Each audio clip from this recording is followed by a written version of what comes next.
rağbetleyerek oruç tutarsa, Ramazan orucunu tutarsa غُفِرَ لَهُ مَا تَقَدَّمَ مِنْ ذَنْبِهِ.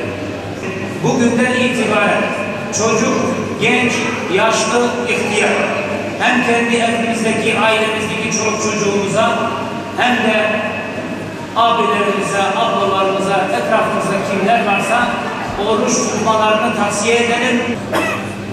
Kısaca şöyle bir imsakla ilgili de bir bilgi verelim.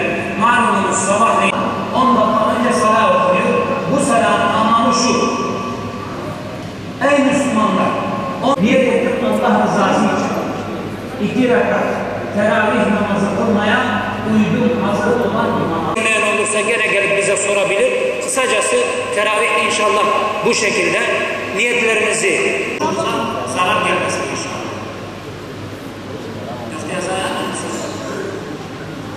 Allahu Ekber. Bismillahirrahmanirrahim. Elhamdülillahi Rabbil alemin. Errahmanirrahim. Ve lesevfe yu'tika rabbuka feterda.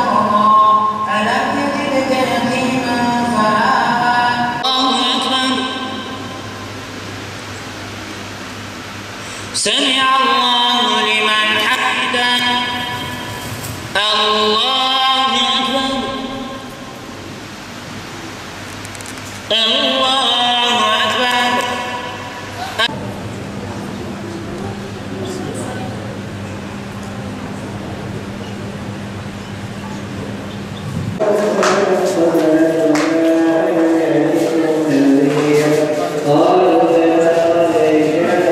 Mübarek Ramazan ayına girdik malumunuz.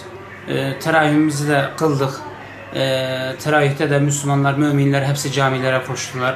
Ve çocuklarımız, gençlerimiz yaşlısıyla, kadınıyla tüm kesimden camilerimizde rağbet var her sene gibi.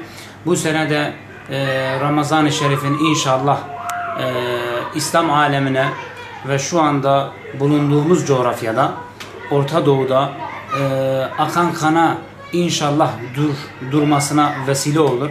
Allahu Teala'dan o şekilde niyaz ediyoruz. Biz burada şu anda Ramazan'ı çok güzel bir şekilde geçiriyoruz ve inşallah dünyanın dört bir tarafında bizim şu anda Ramazan'ı ve bu teravihleri zevkle, şevkle kıldığımız gibi inşallah dünyanın dört bir tarafında da Müslüman kardeşlerimiz de bu şekilde zevkle, şevkle eda ederler Ramazan ayını. Malumunuz Ramazan ayı çok mübarek bir aydır.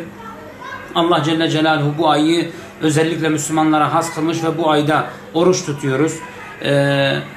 Bu orucumuzu, namazlarımızı, kıldığımız teravihleri Allah Celle Celaluhu kendi katında makbul eyler inşallah ve bu Ramazan-ı Şerif'i hepimiz için hayırlara vesile olmasını inşallah Allah-u Teala'dan niyaz ediyoruz.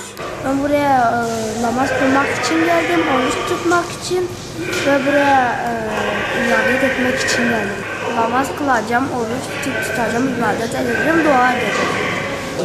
Allah'ıma çok şükürler olsun ki bugün de gördük, Ramazan ayına girdik ve teravih namazına çıktı gördüğünüz gibi. Elhamdülillah Müslümanlar çoktur ve teravihe geldiğimiz gibi Müslümanlar hepsi yan yanadır.